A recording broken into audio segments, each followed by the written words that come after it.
Hey, welcome back to another Rising Star podcast today. Okay, as you can see, we are doing Rising Star live from Puerto Rico. We're at the Wyndham Grand Rio Mar here in Puerto Rico for Power Players. If you're not a part of Power Players yet, you definitely got to check it out. Go to CodyAskins.com, check out Power Players.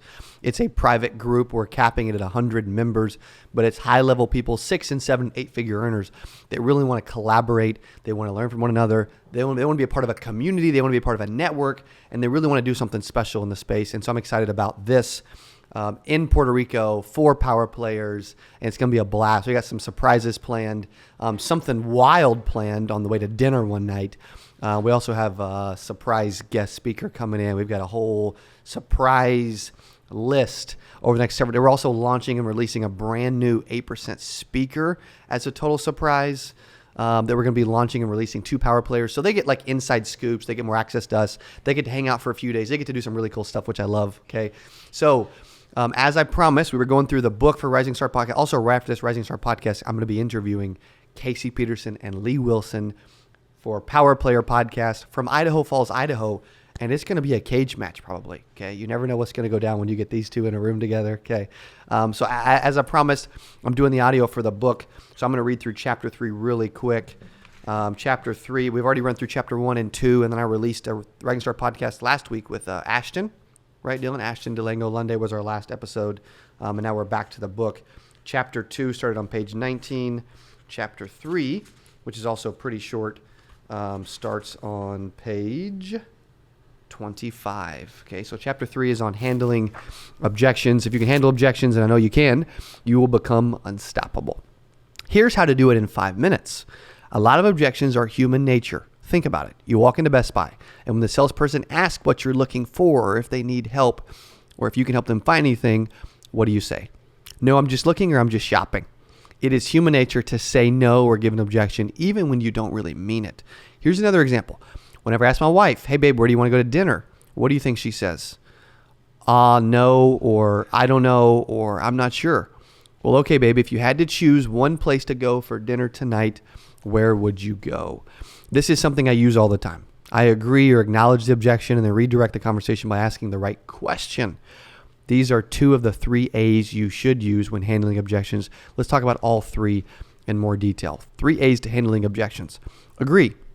First A, psychology tells us that people will give an objection early in a call or in an interaction. It is how we are wired. When someone gives you an objection, they do not mean the objection they are giving you. In sales, when we hear an objection, most of us are trained to hammer them with the information, but that's disagreeable. It's combative. It challenges them. And the number 1 rule of sales is to agree. Think about it. What's the best way to de-escalate a situation or a conflict in anything? Agree. My wife and I will be fighting, and I'll say, you know what, babe? You're right. She'll say, you know, I wish you would stop agreeing with me. I thought that's what you wanted me to do, right? Be agreeable. It de-escalates and allows you to move on, and it works in all situations, by the way. Answer, second A. After you've agreed with the objection, you want to answer the objection. Here's a common conversation you'll hear. Prospect, hey, I don't know that I can qualify. I'm in bad health. Agent, I understand. And hey, thank you so much for sharing that. This program is actually meant for people that are not in great health. You have agreed with their objection by saying that you understand and that you thank them for sharing the information. Then you are answering their objection by stating the program is meant for them. Once you answer their objection, the objection that they thought they had goes away. It just disappears. But you cannot forget to follow it up with the right questions, which is the third A, ask. The psychology is if I don't finish with a question and I just agree and answer, then they're going to restate their original objection or they're going to hang up. But if I finish with a question, I'm reassuming control of the call. I'm trying to get back on script and trying to proceed down the finish line. You should never respond to a fake objection or a real objection. If you believe those exist, without finishing with a question, then agree, answer, and ask. Okay, let's go through a few real life situations so you can see how to handle objections. Okay, Joplin, Missouri. I used this at an appointment in Joplin, Missouri years ago. I said, sir, do you know where your life insurance policy is? Like everyone, it's human nature to say no. And I don't know. So he said, I don't know. Some of you would have believed that he didn't know where his policy was. I said something that made zero sense, and I still use it to this day. After he said, I don't know, I said, sir, if you knew where your life insurance policy was, where would it be? He said, well, if I knew where it was, it would be in the filing cabinet right over there. pointing across the room. I said, this one? As I walked over and pointed to the filing cabinet, he nodded. Okay, I said, top or bottom drawer? He said, probably the top. Can I open it? He said, yes. I opened the top drawer of the filing cabinet. Guess what was sitting right there on the top drawer? His life insurance policy. But 8 seconds before, when I asked him where it was, he said, I don't know. It's human nature to have an objection. In the psychology of sales, the number one thing when dealing with objections is to always agree. Life insurance policy. When I was consulting for an insurance company in New York, they told me their prospects were saying they didn't want to talk about life insurance because it gives them the heebie-jeebies, whatever that means. My response, excellent. Tell the client, hey, I agree with you. Talking about life insurance gives me the heebie-jeebies too. I hate talking about it. However, with everything going on in the world, you'd be amazed at how many people are trying to qualify for life insurance right now. And I want to make sure we didn't leave you out. So tell me, where do you currently have your life insurance with outside of work? Boom. That's agreeing. It's not natural because most salespeople are not trained that way. When someone says, I'm not interested, we respond aggressively. New agents will say, well, what do you mean you're not interested? You don't have enough information to be interested yet. This is our first response because that's how we've been trained. When what we should do is agree with them. When they say they aren't interested, they showed interest in speaking with you and responded to your call. When they say they don't have any money, homeless people have money, right? Because I give it to them sometimes, right? When they say they already have coverage, that's fantastic. That's awesome. They believe in the product, so they're more likely to talk about it. Now let's pull all of this into practice with common objections you'll hear in the field. Role playing. Every single morning, I have my team train. We role play. I ask each of them, what is the most frequent objection you get? I want one that is so false to begin with. What is the biggest objection you've received? How do you rebuttal the false objections people give you? If you give validity and acknowledge the objection, you're making the objection more real to them. They didn't mean it, right? It's fake. Or as in the book I wrote, it's freaking fake. So we role play back and forth and we put our agents on the spot. We want to make sure they're prepared for when they will come face to face with a false objection.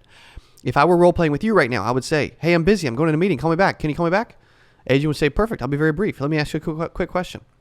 Boom. Then instead of pausing, ask a question. Pausing shows a lack of confidence. Like if you don't know what to say, you don't know what to do, or you aren't ready for the call.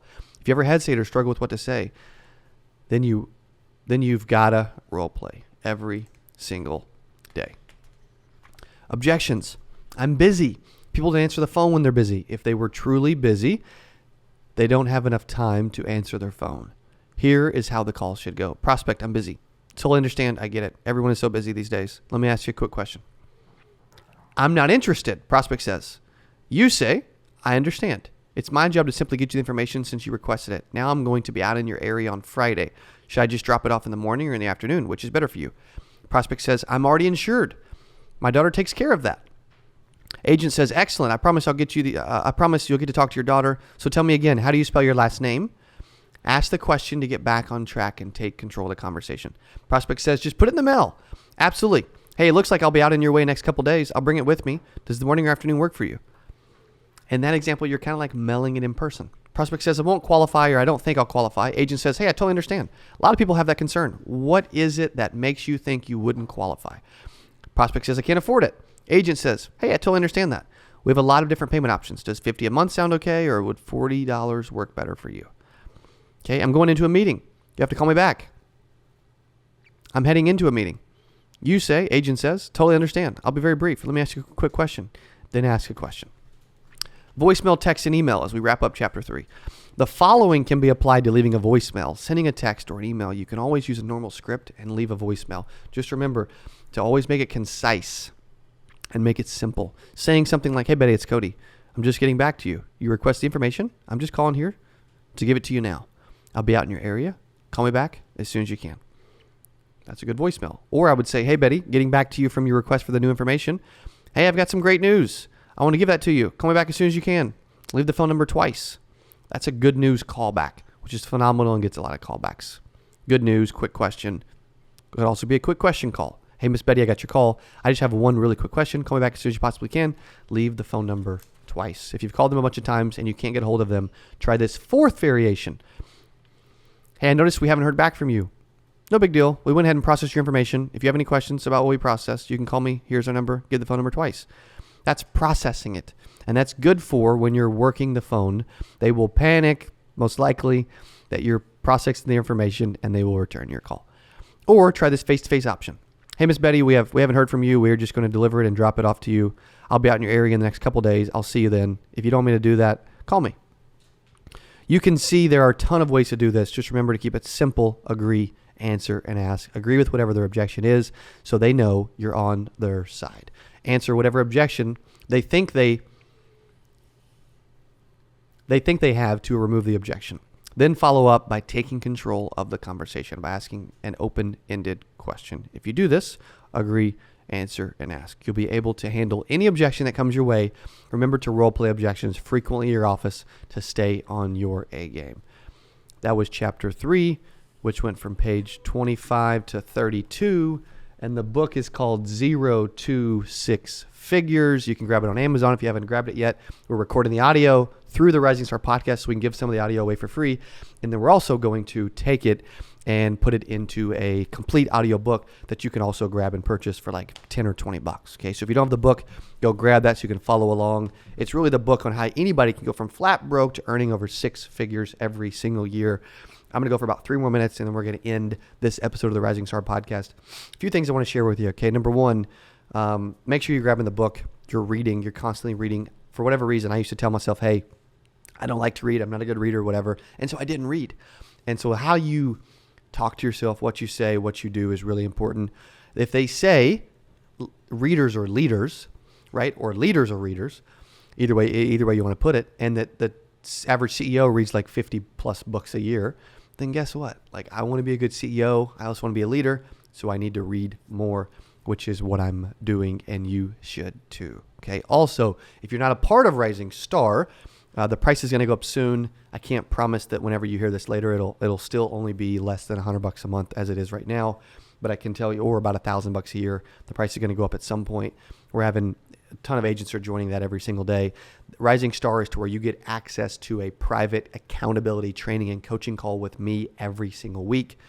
You also get access to our entire CA sales system, which is so you get the private Zoom. You also get a private online university, and then you get access to a private secret Facebook group, as well as most likely will continue a 2-day workshop in Springfield, Missouri at some point throughout the year. So if you listen to Rising Stars and you like it and you need help, you want accountability, you want some training, some specifics, the Rising Star podcast is for you, and it will help you continue to level up in your business. Okay. And then third, we're launching something soon, April 5th, and will probably still be available even if you listen to this after April 5th, 2022. But we're launching and releasing a CA All Access coaching program, which is if you want private coaching and mentoring from me for an entire 90 days. We'll go deep into certain topics every single week for about 60 to 90 minutes every week. And what we're going to be talking about is scaling, growth, recruiting, hiring, staffing, branding, marketing, and really how you can start to grow and scale what you're doing, vision casting, goal setting, team building, etc. And we're going to go through a really, really in-depth private coaching program for that. So if you want access to that, let our team know, or you can go to CodyAskins.com, click on the coaching page, submit your information, and we will talk to you about that program coming up. I am going to be moving into that instead of a lot of one-on-one coaching, simply from a time standpoint. Also, too, if you are in Rising Star and you get really good and start making some money, like I know you will, then guess what? The group that you want to be a part of is Power Players, as I'm about to hang out with Casey Peterson and Lee Wilson. They came all the way from Idaho Falls, Idaho to Puerto Rico because they're a part of Power Players and they want to get to a higher level in their business. And they realize that a community and a network and learning from others and some of the fun, special, surprise, incredible stuff we got planned for the next few days is going to help them see a bigger vision for their life, get new information, which will help their team and their staff and their local companies and their local community. And I know that it will do the same for you. So if you haven't heard about that and would like to, please look more information about that. Okay, so here, as I finish up today, I want to challenge you to get really good at sales. Okay, I was thinking about this morning. I'm like, okay, what's the progression or the ascension for an agent? It's figuring out how to get in front of people. It's getting really good at sales, and then it's eventually duplicating it through recruiting and scaling. And so before you can ever start to help others, you've personally got to get really good at 2 things: getting in front of people and sales. And so if we can ever help you, let us know. Thanks for listening to Rising Stars. Grab the book. We'll probably be reading chapter 4 on the next episode. See you next week. Hey, if you enjoyed this, I got another one you're gonna love. It's right there. Click on it. See you in there. There's some people that join the industry and they just kind of dabble, right? They just kind of work. They just kind of buy leads. They just kind of make calls. They just kind of make sales. They just kind of make money.